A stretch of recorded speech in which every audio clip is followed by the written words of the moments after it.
देखिए राजीव, जिन जिन ऑब्जर्वर्स की बात ज्ञानेश कुमार कर रहे थे, ये पहला चुनाव नहीं है। इसके पहले भी दूसरे राज्यों से तमाम ऑब्जर्वर्स बुलाए जाते हैं और सारे के सारे ऑब्जर्वर्स आईएएस होते हैं।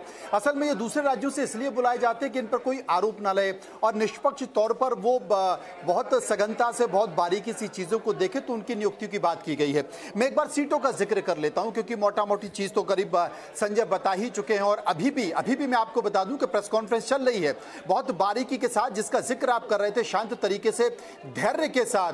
जो सीसी हैं वो अभी भी प्रेस कॉन्फ्रेंस कर रहे हैं, पत्रकारों के सवाल का जवाब दे रहे हैं, क्योंकि ये चुनाव बहुत महत्वपूर्ण इसलिए भी होने जा रहा है क्योंकि कई गंभीर आरोप इलेक्शन कमीशन पर लगे हैं। इलेक्शन कमीशन की भी अग्नि परीक्षा इस चुनाव को लेकर है। तो कुल मिलाकर जो सबसे बड़ी बात है कि 6 नवंबर और 11 नवंबर को वोट डाले जाएंगे।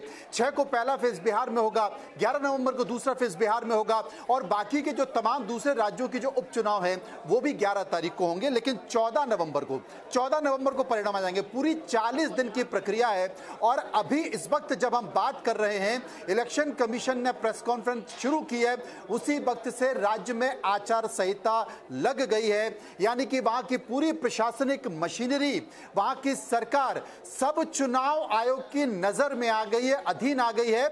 अब एक तरह से देखा जाए तो कोई भी घोषणाएं, किसी भी तरह की बड़ी चीजें नहीं हो सकती हैं। दूसरी चीजें, आखिर सीटें कौन सी हैं, इनका एक बार चर्चा कर लेते हैं। अब पहला जो 17 अक्टूबर को नामांकन आप दर्ज कर सकते हैं, नाम वापसी 20 अक्टूबर को कर सकते हैं, 6 तारीख को वोटिंग हो जाएगी। पहले फेज की बात कर रहा हूं। दूसरे फेज की जो बात कर रहा हूं, 20 अक्टूबर को आप नामांकन कर सकते हैं, नाम वापसी 23 अक्टूबर को कर सकते हैं और वोटिंग 11 नवंबर को कर सकते हैं। जो सबसे बड़ी बात है कि 100 साल के ऊपर जिनकी आयु 100 साल हो चुकी है, करीब 14,000 वोटर हैं राजीव। और ये एक बड़ा संकेत है। यहां पर आपने कहा कि 7 करोड़ 42 जनता है और सबसे बड़ी चीज है कि चुनाव आयोग ने कहा है कि वेबकास्टिंग की जाएगी, यानी कि जहां पर मतदान चलेगा वो बाकायदा कोई भी देख सकता है।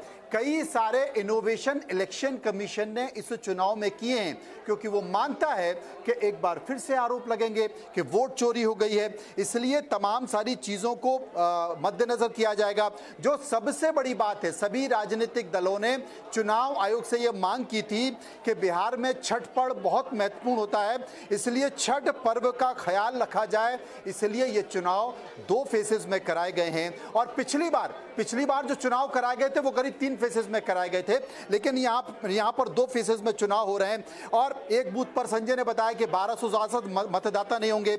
इसके साथ साथ पोलिंग बूथों की 100% वेबकास्टिंग की जाएगी। ईवीएम पर प्रत्याशियों की रंगीन फोटो लगेगी। बूथ तक वोटर मोबाइल ले जा सकेंगे, अपने मोबाइल फोन भी वोटर ले जा सकेंगे, पहले नहीं ले जा सकते थे। बूथ सेंटर से 100 मीटर दूर पर जो पोलिंग एजेंट हैं उनकी नियुक्तियां की जाएगी। बीएलओ से बात कर सकते हैं। अगर आपको कोई शिकायत है, कोई परेशानी है, बाकायदा नंबर दिया गया है, उसमें आप बीएलओ से बात कर सकते हैं, मैसेज कर सकते हैं। 1950 जो कि इलेक्शन कमीशन का जाना पहचाना नंबर है, उस नंबर पर आप चर्चा कर सकते हैं।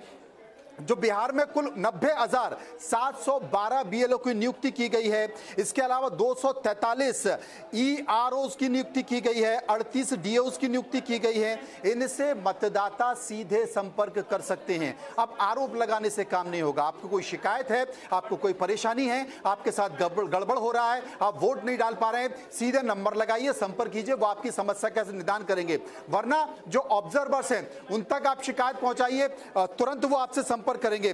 तो ये तमाम सारी चीजें हैं। नंबर भी इलेक्शन कमीशन ने दी है, नंबरों का भी जिक्र किया जा सकता है। तो कुल मिलाकर वोटर्स की सुविधा का ख्याल रखा गया है। लेकिन सबसे बड़ी बात राजीव वही है कि वोट चोरी का जो आरोप